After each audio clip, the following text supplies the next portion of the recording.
Chief of defence staff यानी CDS Anil Chauhan का एक बयान सामने आया है। वो कह रहे हैं कि आज की जंग बीते हुए कल के हथियारों से नहीं जीती जा सकती। ये उन्होंने तब कहा है जब पाकिस्तान ने पुराना वेपन इनका फ्लॉप करा है, क्योंकि आपको पता जो मार्टर गोले मारे गए पाकिस्तान के, तो यहाँ से उनके बीच जम्मू शहर में जाके गिर रहे थे, उनके यहाँ पे पाकिस्तान की चौकियों तक नहीं आए। तो ये अनिल चौहान ने बता दिया आर्मी को।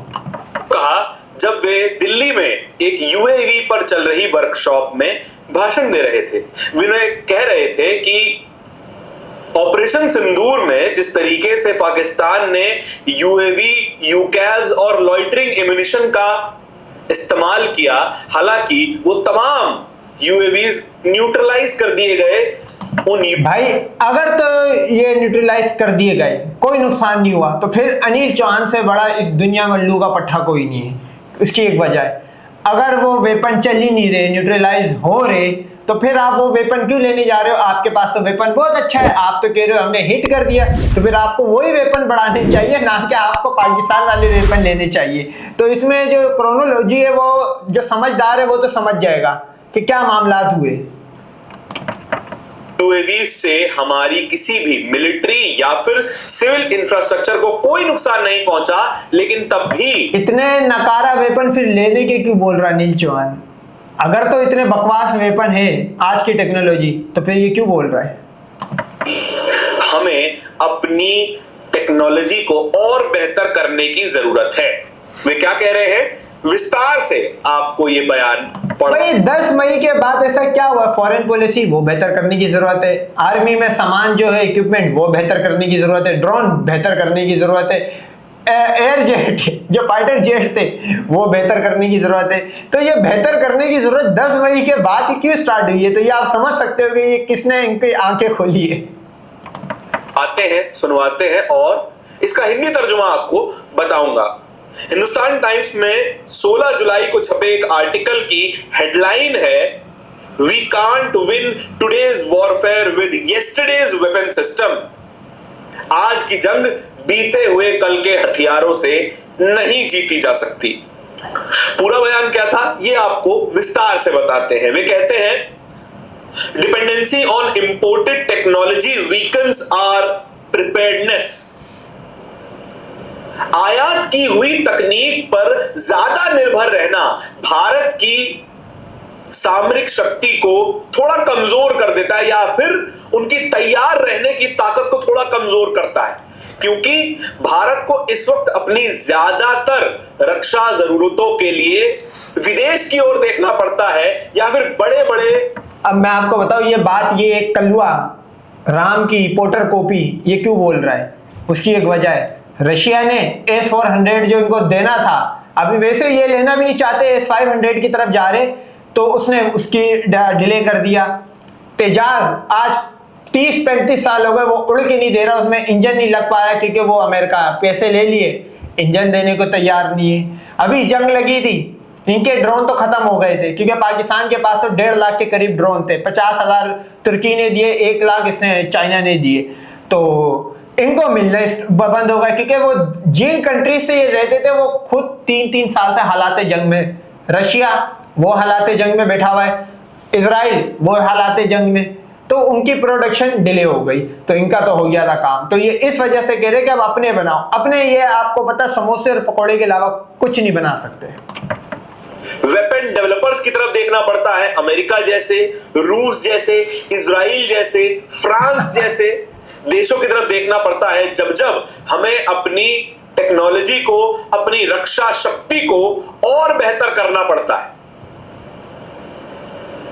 FGFA प्रोग्राम आया 2008 में, तो फिर भारत को विदेशों की ओर देखना पड़ा, जहां पर रशिया, अमेरिका और फ्रांस जैसे बड़े बड़े देशों ने बिड किया, और हमने फ्रांस के दसों रफाल को खरीद लिया। 36 रफाल हमने खरीद लिए, और जब जब हमें बड़ी तो 36 नहीं भाई 33 बोल, 3 का तो हो गया काम, 3 तो पहुंचा दिया 1000 अफसरियों के पास पायलट समेत।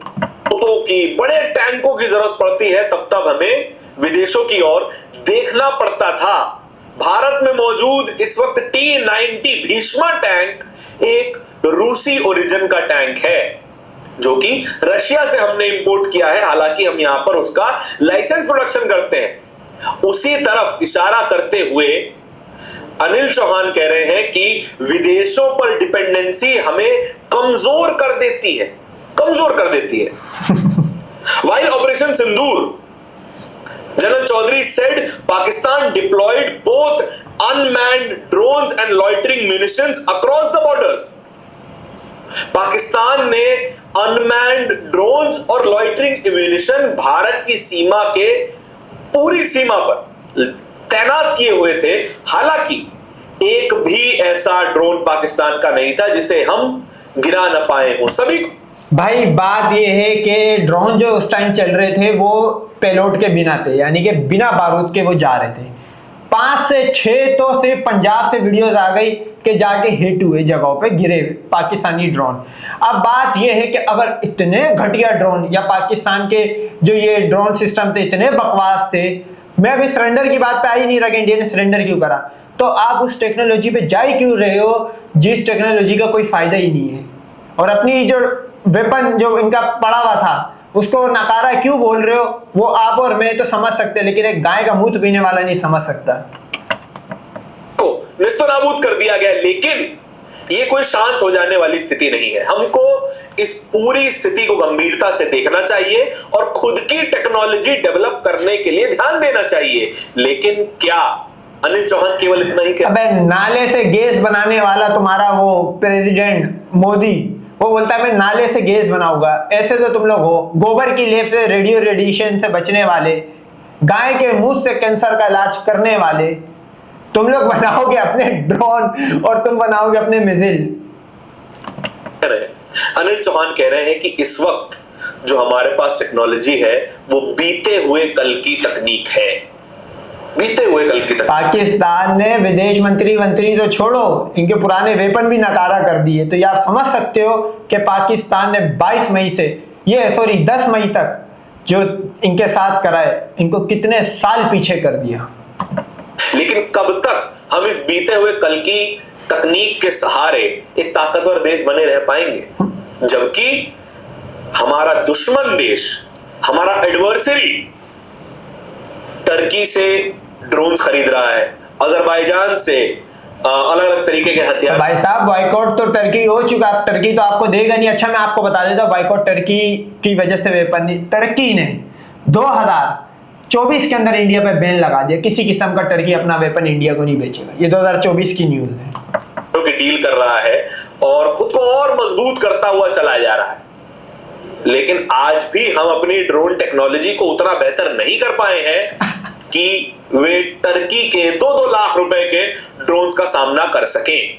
हाल ही में हुए पाकिस्तान के साथ ऑपरेशन सिंदूर के हवाला देते हुए सीडीएस साहब कहते हैं, recent conflict shows that how drones can disproportionately shift a tactical balance. Drones असामान्य तौर पर असामान्य तरीके से युद्ध की पूरी तस्वीर को बदल सकता है, ऐसा सीडीएस साहब कह रहे हैं। सीडीएस साहब ने भी क्यों बोला, वो जो 7 बजे के बाद से जो ड्रोन आना शुरू होते थे इंडिया की तरफ से, सायरन बजना शुरू होते थे, वो सुबह फजर से पहले तक चलते रहता था मामला। बाकी गोला बारूद जो मॉडल गोले जा रहे होते थे उनकी मैं अलग बात कर रहा हूं।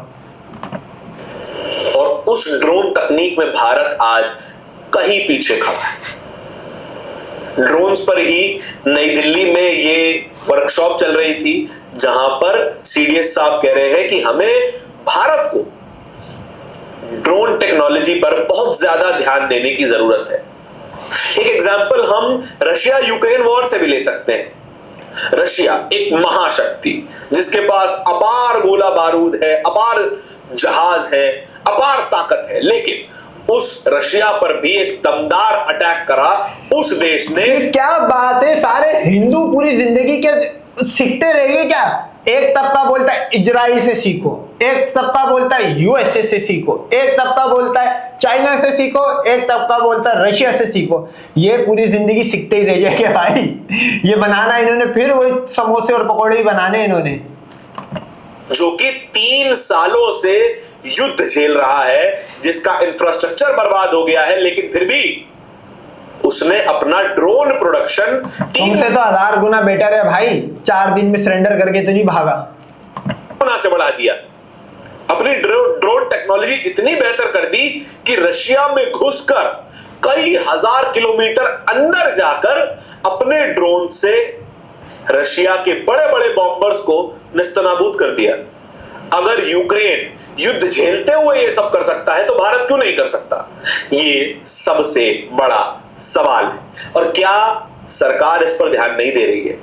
इससे पहले भी नेवी के एक अधिकारी ये कह चुके हैं कि भारत के जो जहाज गिरे उसमें सबसे बड़ा रोल पॉलिटिकल डिसाइसिवनेस का था। ये जो और कुछ से आगे नंबर क्यों नहीं बता पा रहे भाई? ये जो और कुछ के अंदर भी कुछ छुपा हुआ है। पॉलिटिकल डिसाइसिवनेस यानी कि राजनीतिक इच्छा शक्ति आपकी उतनी मजबूत नहीं थी कि आप सेना को समय पर आदेश देते और सेना अबे चले कल्लू चूतिया बना रहे हो तुमने। 2 मई को 4 मई को मीटिंग करवा के बोला कि हमने फ्री हैंड दे दिए, जब जूते खा के आ गए। ऐसा करो इस बार ना फ्री हैंड दे दो, करो वापिस आओ। चूतिया पागल। अभी ये ना वो है ना कि मतलब इनकी मिसाल चुप छिनालो वाली है। मतलब हार गए तो बोलना शुरू कर दिया हमारी पॉलिटिकल पावर ऐसी थी, ये था वो था, रिजीम बकवास थी। जीत गए, खैर जीत तो ये सकते ही नहीं है ना, जीतना तो हिंदू की किस्मत में या कुंडली में नहीं है। जीत गए तो ये बोलेगा लो भाई लो वो मोदी जी। तो ये इनके फटे हालात चल रहे हैं आजकल। परफेक्टली जो करती है वो कर पाती। राजनीति से निकलकर बड़े फैसले आते हैं और वही फैसले एक देश को एक बड़ी सामरिक शक्ति बनाते हैं, बड़ी टेक्नोलॉजिकल पावर बनाते हैं, एक बड़ी आर्थिक शक्ति बनाते हैं। लेकिन सवाल राजनीति पर हमेशा उठता रहेगा। आपके इस पूरी वीडियो के बारे में? पूरी वीडियो के बारे में तो यही है कि भाई तुम समोसे ही बना सकते हो।